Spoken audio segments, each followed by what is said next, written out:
જિલ્લામાં આજથી ધોરણ 10 અને ધોરણ 12ની એક્ઝામ્સ છે આ શરૂ થયા છે. રાજકોટ જિલ્લામાં ધોરણ 10માં 132 પરીક્ષા કેન્દ્રો ઉપર 49,758 બાળકો, બપોરે 32 સેન્ટર્સ ઉપર સાયન્સના 7,988 બાળકો અને 101 સેન્ટર ઉપર સામાન્ય પ્રવાહના 28,237 બાળકો, આમ કુલ 265 સેન્ટર ઉપર 85,983 બાળકો જે છે આપણા જિલ્લામાં પરીક્ષાનો આજે પ્રારંભ થયું છે. આપણા જિલ્લામાં કુલ 21 સેન્ટર્સ જે છે અને સેન્સિટિવ કેન્દ્ર તરીકે આપણે આઈડેન્ટિફાઈ કર્યા છે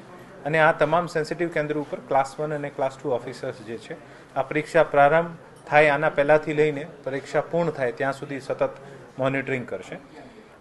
આ પરીક્ષાના આયોજનમાં તમામ વિભાગો સાથે પીજીવીસીએલ હોય, કોર્પોરેશન હોય, પોલીસ હોય, આ તમામ વિભાગો સાથે સતત ચર્ચા કરવામાં આવી છે અને પેપર રિસીવ કર્યાથી લઈને પેપર સ્કૂલ સુધી આપવાના અને ફરીથી રિસીવ કરવામાં આ તમામ જે કામગીરી જે છે આ ખૂબ જ એક શાંતિપૂર્ણ માહોલમાં એક સુરક્ષાના ઘેરામાં થાય. અને આજે ન્યૂ એરા સ્કૂલ ખાતે સવારે મારા દ્વારા પણ અને જિલ્લાના તમામ વરિષ્ઠ અધિકારીઓ દ્વારા પણ જુદી જુદી જગ્યાએ બાળકોને પરીક્ષામાં આજે 10મીના પરીક્ષાના જે પ્રારંભ થયું છે આમાં શુભેચ્છાઓ પાઠવવામાં આવી છે અને તણાવમુક્ત માહોલમાં એક પરીક્ષા આપવા માટે વિનંતી કરવામાં આવી છે. બાળકોને એવું બતાવવામાં આવ્યું છે કે આ પરીક્ષા જે છે આપણા જીવનના ફ્યુચરમાં આવવાવાળા ઘણા બધા ચેલેન્જીસ છે, આનું એક પ્રથમ પડાવ છે અને એવી રીતે જ લેવું જોઈએ.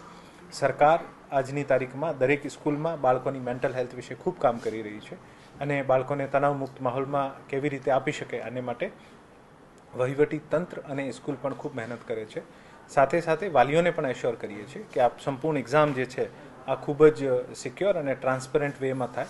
અને બાળકોનું જે ભવિષ્ય જે છે આને માટે જે એક્ઝામ આપણે લઈએ છીએ આનું ખૂબ સારો આઉટકમ મળે આને માટે વહીવટી તંત્ર પ્રયત્નરત છે. સાહેબ